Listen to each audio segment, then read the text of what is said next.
Share में बहुत ही शानदार तेजी है, 4-5% के आसपास की। और अगर हम F&O स्पेस की बात करें तो ये टॉप गेनर है। अब देखिए 5-5.5% के आसपास की तेजी है और ये दिन के ऊपरी स्तर पर, हालांकि 1.5 घंटे के आसपास का ट्रेड हुआ, लेकिन फिर भी कह सकते हैं कि दिन की ऊंचाई पर ये ट्रेड कर रहा है कमिंस का शेयर। दरअसल कंपनी ने पीएम इलेक्ट्रोलाइजर के लिए टेक्नीमॉन्ट के साथ करार किया और इसके बाद ही शेयर में ये जबरदस्त तेजी आई है। इस डील से कंपनी को कितना फायदा होगा, इस पर बातचीत करने के लिए हमारे साथ जुड़ गई हैं IIFL इंस्टीट्यूशनल इक्विटीज की रेणु वैद। रेणु जी, बहुत शुक्रिया आपका समय देने के लिए। स्वागत है आपके टीनर स्वदेश पर। सबसे पहले आपसे यही समझना चाहेंगे कि ये जो डील कंपनी ने की है, अब ये स्पेस कैसा है और ये डील कंपनी के लिए कितनी अहमियत रखती है?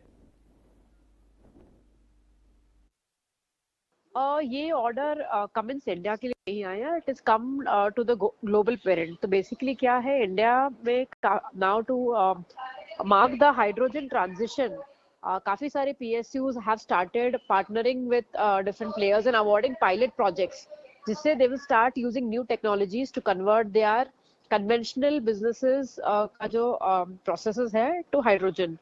So, इस सिलसिले में Cummins also has a global new segment called New Power Business, which is all about alternate technologies apart from the diesel conventional genset business.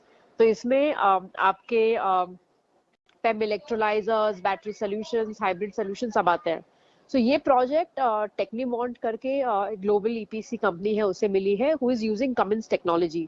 So Cummins India के पास क्योंकि डायरेक्ट PQs नहीं है to qualify for this, इसीलिए ये project टेक्नीमॉन्ट को मिला है। But Cummins India will be working, वो उनके साथ काम करेंगे ताकि उन्हें बेस प्रोडक्ट और टेक्नोलॉजी की नोहा हो, एक लोकल एक्सपीरियंस बिल्टअप हो फॉर फ्यूचर प्री क्वालिफिकेशंस। और इस प्रोजेक्ट से रिलेटेड जितना भी डोमेस्टिक मार्केट में ऑपरेशन मेंटेनेंस का काम होगा वो कमिंस इंडिया करेगा। So coming to your question of इसका opportunity कैसा है, well too early to put a market size to it, but एक जो perception है कि Cummins India is एक genset company ही है, diesel genset company. I think that perception will change, and over the next few years, probably in the next 5-10 years, structurally as India marks the transition, हम जैसे move होते हैं diesel से towards hydrogen and new alternate technologies, electrolyzers and fuel cells, Cummins उसमें front runner होगा। बिल्कुल, ये perception से जुड़ा ही अगला सवाल था हमारा, क्योंकि कमिंस की डीजल व्हीकल के साथ जुड़े होने के कारण एक नेगेटिव छवि बन चुकी थी। तो क्या आपको लगता है कि उस परसेप्शन में कुछ बदलाव होगा और आने वाले समय में इस डील के चलते कुछ री रेटिंग देखने को मिल सकती है? हमारे पास इस ऑर्डर की पूरी डिटेल नहीं है, इसमें O&M का कितना शेयर है, बिकॉज ये itself is a pilot project, तो थोड़ा अर्ली है बताने के लिए।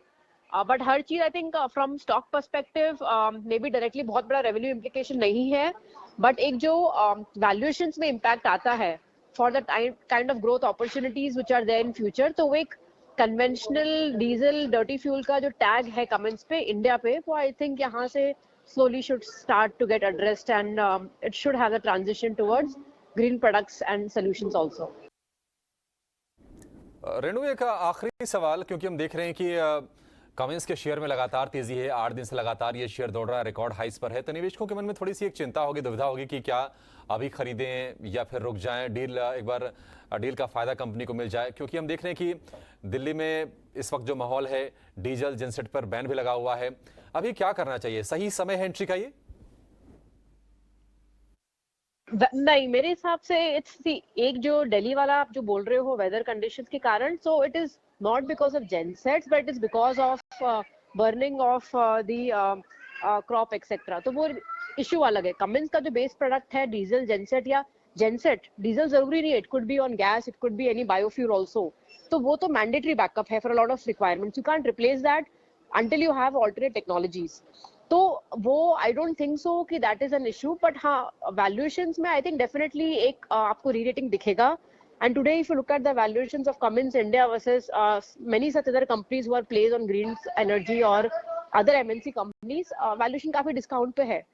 The company is still trading at what 25-27 times 1 year forward, while some of बाकी जो उसके peer company है सब 30-35 से 50 के मल्टीपल में ट्रेड करते हैं 1 year forward earnings पे। So I think valuations Cummins में stretch बिल्कुल नहीं है. We think there is enough headroom for re-rating. अगर ये टेक्नोलॉजी अडॉप्शन इंडिया में किक ऑफ होता है from a longer term perspective, and एक जो लॉन्ग स्टैंडिंग कंसर्न था कि Cummins India is being left out of these opportunities, I think वो कंसर्न एड्रेस होना चाहिए, and the perception that it's only a diesel genset company, that will eventually change. और next 6 months में आप देखोगे तो अगले साल CY23 में नया एमिशन नॉर्म भी इम्प्लीमेंट होगा, which will make the even the diesel gensets as clean as any of the Euro 6 vehicles or automotive cars. And this would be one of the best or highest benchmarks globally in terms of compliance on the emission side. Alright Renu, बहुत बहुत धन्यवाद आपका अपना कीमती समय हमें देने के लिए और इस डील का पूरा एनालिसिस हमारे सामने रखने के लिए। तो कमिंस आज फोकस में था, F&O स्पेस का टॉप गेनर, रिकॉर्ड ऊंचाई पे कारोबार कर रहा है। लगातार हम देख रहे हैं पिछले काफी समय से तेजी देखने को मिल रही है, लेकिन ये भी समझना जरूरी था कि ये डील कंपनी के लिए कितनी फायदेमंद होगी, और एनालिस्ट के जरिए हमने ये भी आपके सामने रखने की कोशिश की कि शेयरधारकों को इन स्तरों पर क्या करना चाहिए। चलिए फिलहाल